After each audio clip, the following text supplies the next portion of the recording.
Hi all, my name's Kathryn and I'm the current practicum student here at Human Integrated Performance.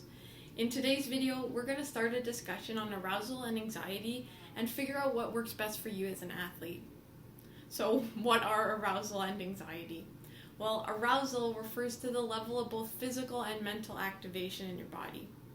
So before you've gone to compete, you might have felt that you had super high heart rate, maybe sweaty palms, your muscles were shaking, you had to go to the bathroom a lot, or you had a hard time concentrating.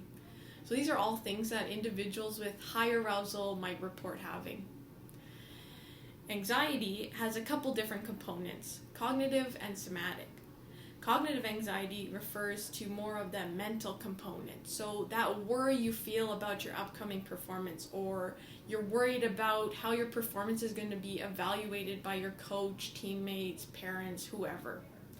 Somatic anxiety is more of the physical side. So how are we perceiving those arousal symptoms? For example, consider if you had a really high heart rate before a race or event. And maybe you saw that really high heart rate as, oh my gosh, I'm so nervous, I'm not going to do well, then that's going to be really debilitative to your performance. Versus if you had that really high heart rate and you thought to yourself, hey, you know what, I'm going to do really good, I feel ready to go, blood is pumping to my muscles, that's going to really help your performance. So you might be thinking, what is the best level of arousal and anxiety to achieve a peak performance? The truth is, there's no ideal level of either. It's completely up to you. So we're going to call this our zone of optimal functioning. What's your zone of optimal functioning? Well, let's figure that out together. So take a few seconds and recall a poor performance.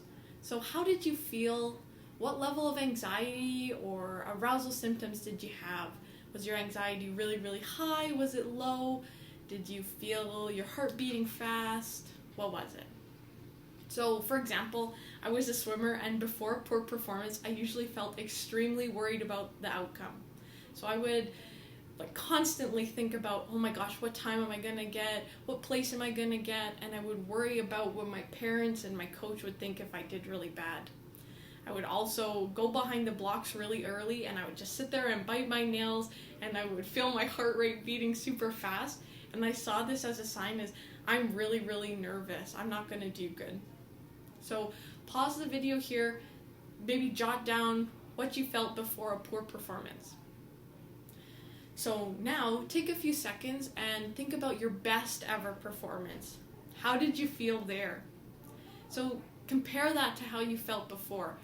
What are the differences in anxiety and arousal levels? So for myself, before my best ever race, I remember feeling super confident. I was completely in the zone. It was just me in the pool, and my heart rate was low, my breathing was calm, and I felt really, really loose and relaxed. So again, take a second, pause the video, write down what you thought or you felt before your best performance. So now that we've thought about our great and not so great performances, I think you can see what your zone of optimal functioning is. It's that state you were in at that time of best performance.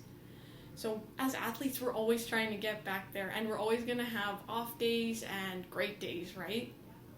So in the next few weeks in these upcoming videos, you're going to learn a lot about how to get back into that zone. What are some strategies and techniques you can use?